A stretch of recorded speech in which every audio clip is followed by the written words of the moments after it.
Northern India, age. From the 8th to. A number of powerful empires arose in northern India and the Deccan between AD 750 and 1000. These were the Pala Empire, which dominated Castern India till the middle of the 9th century, the Pratihara Empire, which dominated western India and the Upper Gangetic Valley till the middle of the 10th century, and the Rashtrakuta Empire, which dominated the Deccan and also controlled territory in North and South India at various times. Each of these empires, although they fought among themselves, provided stable conditions of life over large areas and gave patronage to arts and ictors. Of the three, the Rashtrakuta Empire lasted the longest. It was not only the most powerful empire of the time, but also acted as a bridge between North and South India in economic as well as cultural matters.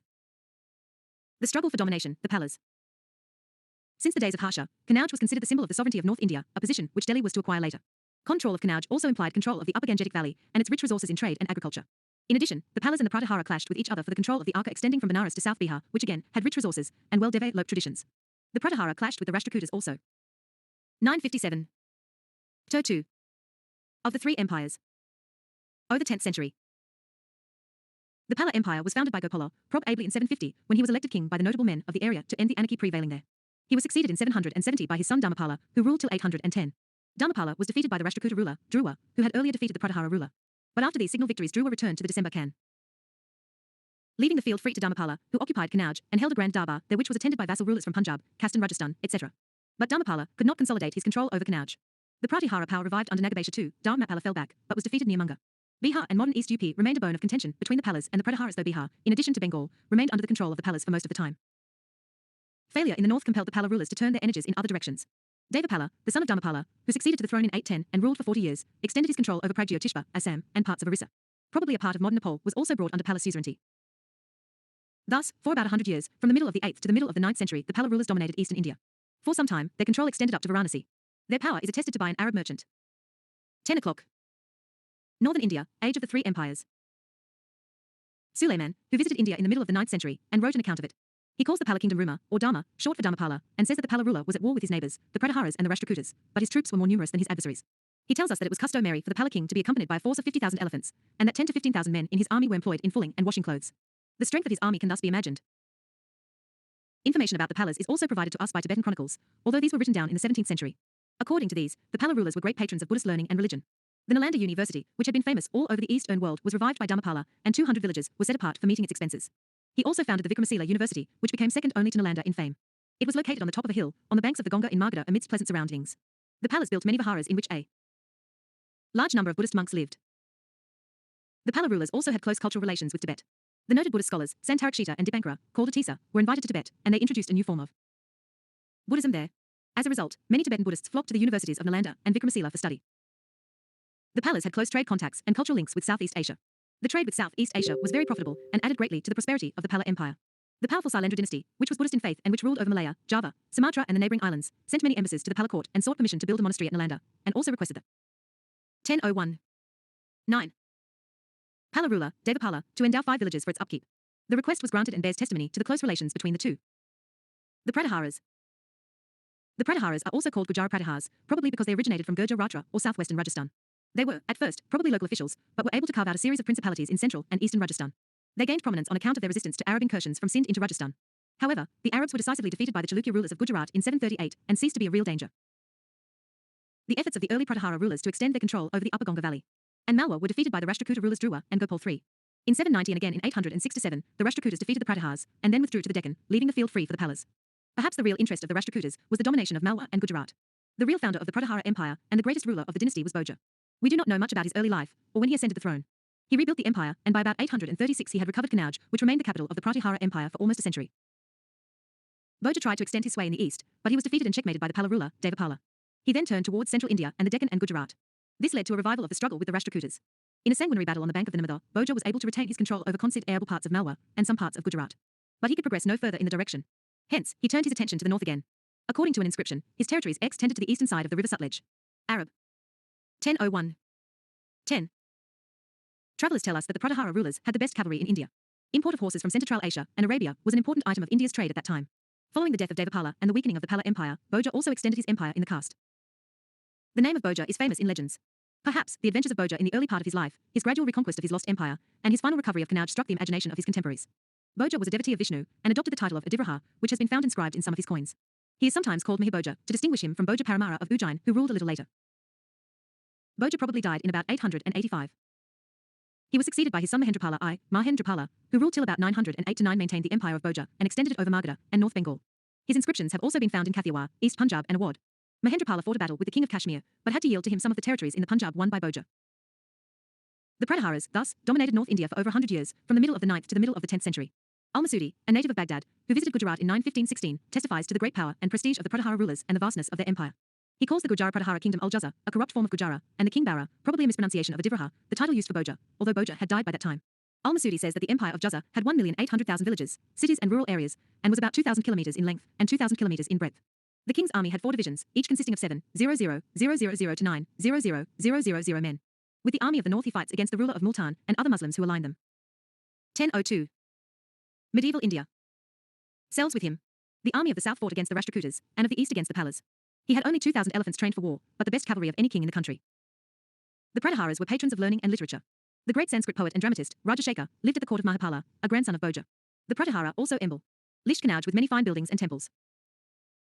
During the 8th and 9th centuries, many Indian scholars went with embassies to the court of the Caliph at Baghdad. These scholars introduced Indian sciences, especially mathematics, algebra and medicine to the Arab world. We do not know the names of the Indian kings who sent these embassies. The Pratiharas were well known for their hostility to the Arab rulers of Sind. Despite this, it seems that the movement of scholars and goods between India and West Asia continued even during this period. Between 915 and 918, the Rashtrakuta king, Indra III, again attacked Kannauj and devastated the city. This weakened the Pratihara Empire, and Gujarat probably passed into the hands of the Rashtrakutas, for Al-Masudi tells us that the Pratihara Empire had no access to the sea. The loss of Gujarat, which was the hub of the overseas trade and the main outlet for North Indian goods to West Asian countries, was another blow to the Pratiharas. Another Rashtrakuta ruler, Krishna III, invaded North India in about 963 and defeated the Pratihara ruler. This was followed by the rapid dissolution of the Pratihara Empire. The Rashtrakutas. While the Palas and the Pratiharas were ruling over North India, the Deccan was being ruled by the Rashtrakutas, a remarkable dynasty which produced a long line of warriors and able administrators. The kingdom was founded by 1002. Northern India, age of the 3 empires. Dantadurga, who fixed his capital at Manuket, or Mount near modern Sholapur. The Rashtrakutas soon dominated the entire area of northern Maharashtra. They also engaged with the Pratiharas for the overlordship of Gujarat and Malwa, as we have seen above. Although their raids did not result in the extension of the Rashtrakuta Empire to the Ganga Valley, they brought rich plunder and added to the fame of the Rashtrakutas. The Rashtrakutas also fought constantly against the Kastan Chalukyas of Vengi in modern Andhra Pradesh, and in the south against the Pallavas of Kankai and the Pandyas of Madurai. Probably the greatest Rashtrakuta rulers were Govinda Hi, 793 to 814, and Amoghavasha, 814-878. After a successful expedition against Enagabata of Kannauj and the annexation of Malwa, Govinda III turned to the south. We are told in an inscription that Govinda terrified the Kerala, Pandya, and the Chola kings, and caused the Pallavas to wither. The Gongas of Karnataka, who became dissatisfied through baseness, were bound down with fetters and met with death. The king of Lanka and his minister, who had been negligent of their own interests, were captured and brought over as prisoners to Halapa. 2 statues of the Lord of Lanka were carried to Mani-Akat and installed like pillars of victory in front of a Shiva temple. Amoghavasha ruled for 68 years, but by temperament he preferred the pursuit of religion and literature to war. He was himself an author and is credited with writing the first Kannada book on poetics. He was a great builder and is said to have built the capital city Manuket so as to excel the city or Indra. There were many rebellions in the far-flung Rashtrakuta Empire under Amoghavasha. These could be barely contained and began afresh after his death. His grandson Indra III, 915 to 927, re-established the empire. After the defeat of Mahipala and the sack of Kannauj in 915, Indra III was 1003. 11. The most powerful ruler of his times.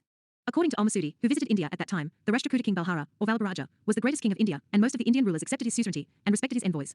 He possessed large armies and innumerable elephants.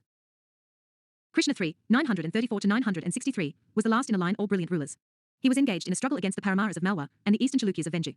He also launched a campaign against the Chola ruler of Tanjore, who had supplanted the Pallavas of Kankai. Krishna III defeated the Chola king, Parantaka, I 949, and annexed the northern part of the Chola Empire. He then pressed down to Rameshwaram and set up a pillar of victory there and built a temple. After his death, all his opponents united against his successor. The Rashtrakuta capital, Malpt, was sacked and burnt in 972. This marked the end of the Rashtrakuta Empire.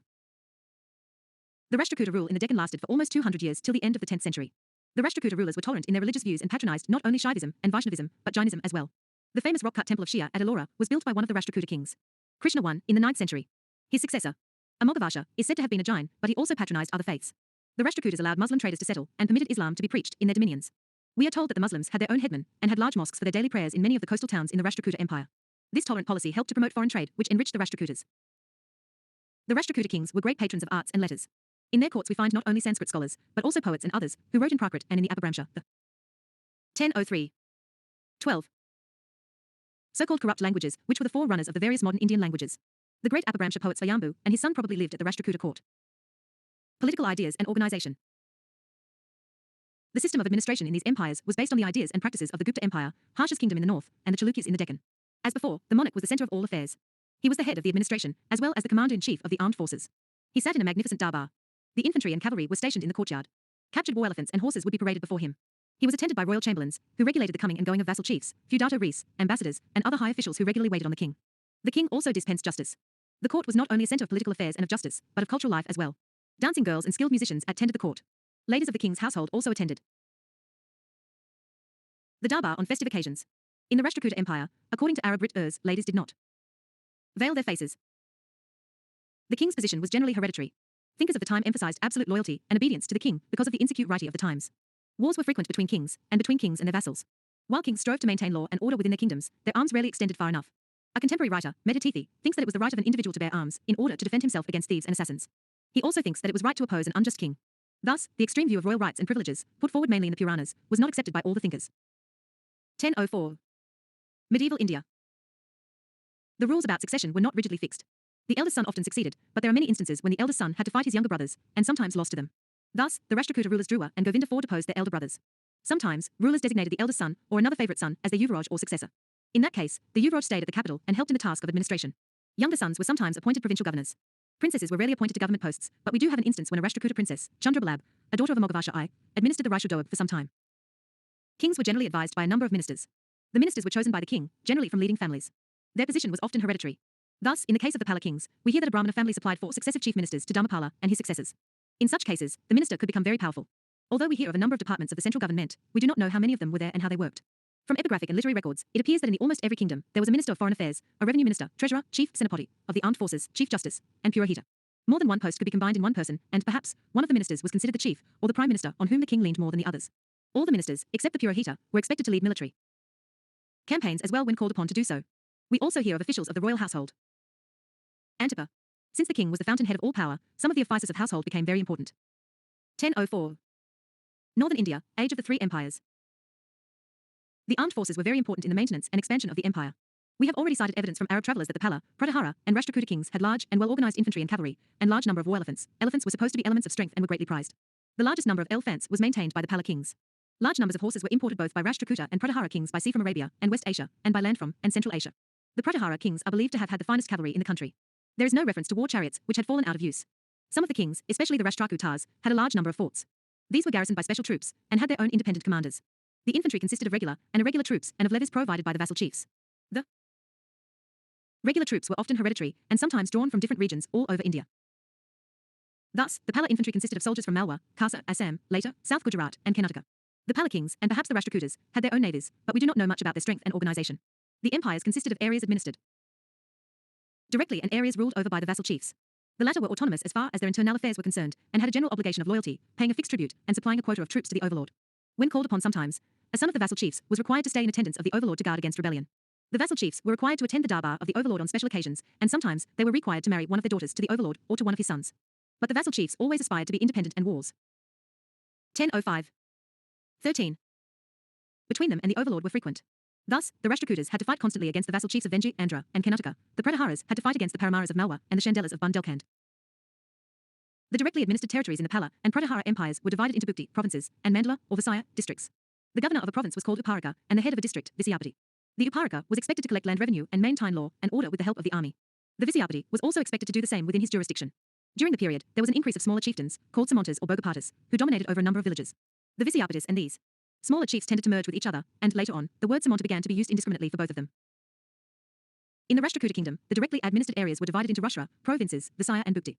The head of a Rashtra was called Rashtrapati, and he performed the same functions as the Uparika did in the Pala and Pratihara empires. The Visaya was like a modern district, and the Bhukti was a smaller unit than it. In the Pala and Pratihara empires, the unit below the Visaya was called Padala.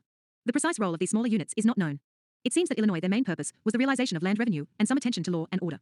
It seems that all the officials were paid by giving them grants of rent-free land. This tended to blur the distinction between local officials and the hereditary chiefs and smaller vassals. Similarly, the Rashtrapati or governor sometimes enjoyed the status and title of a vassal king. D. N. In. B. L. Below these territorial divisions was the village. The village was the basic unit of administration. The village administration was carried on. Al-Ayas. 1007. 14. By the village headman and the village account, and whose posts were generally hereditary. They were paid by grants of rent-free lands. The headman was often helped in his duties by the village elder called Grama Mahajana or Grama Mahatara. In the Rashtrakuta kingdom, particularly in Karnataka, we are told that there were village committees to manage local schools, tanks, temples and roads. They could also receive monsi or property in trust and manage them. These subcommittees worked in close coup-era tie-in with the headman and received a percentage of the revenue collection. Simple disputes were also decided by these committees. Towns also had similar committees, in which the heads of trade guilds were also associated. Law and order in the towns and in areas in their immediate vicinity was the responsibility of the Koshupala or Kotwale figure made familiar through many storics. An important feature of the period was the rise in the Deccan of hereditary revenue officers called Nadgavandas or Desigrammaculars. They appear to have discharged the same functions as the Deshmukhs and Deshpandes of later times in Maharashtra. This development, along with the petty chieftainships in North India which we have just mentioned, had an important bearing on society and politics. As the power of these Hiad-Itari elements grew, the village committees became weaker. The central ruler also found it difficult to assert his authority over them and to control them. This is what we mean when we say that the government was becoming feudalized. Exa. Explain the meaning of the following two. Uparika Bhogapati, Rashtra, Patala, Gra. Why was there a struggle to occupy Khan? During the rule of Dharmapala. 1. 2. 1008. No. Medieval India. Another point to bear in mind is the relationship of state and religion during the time. Many of the rulers of that time were devout followers of Shiva or Vishnu, or they followed the teachings of Buddhism or Jainism. They made handsome donations to the Brahmanas, or the Buddhist six haras, or the Jain temples. But, generally, they gave patronage to all the faiths, and did not persecute anyone for his or her religious beliefs. Even Muslims were welcomed and allowed to preach their faith by the Rashtrakuta kings. Normally, a king was not expected to interfere with customs, or with the code of conduct prescribed by the law books called the Dharmashastras. But he did have the general duty of protecting Brahmanas, and the division of society into 4 states, or varnas. The Purohita was expected to guide the king in this matter. But it should not be thought that the Purohita interfered with state affairs or dominated the king. Medhatithi, the foremost expounder of Dharmashastra in this period, says that the king's authority was derived both from the Dharmashastra, including the Vedas, and from the Arthashastra, or the science of polity. His public duty or Rajadharma was to be based on the Arthashastra, that is, on principles of politics. This really meant that politics and religion were in essence kept apart, religion being essentially a personal duty of the king. Thus, the kings were not dominated by the priesthood, or by the sacred law expounded by them. In this sense, we can say that the state was entirely secular. Sizes. RMS and concepts, Bhukti, Mandala, Visaya, Na Mahatara, Koshtapala, Desidrammakutas. Orge among the rulers of North and South Indian.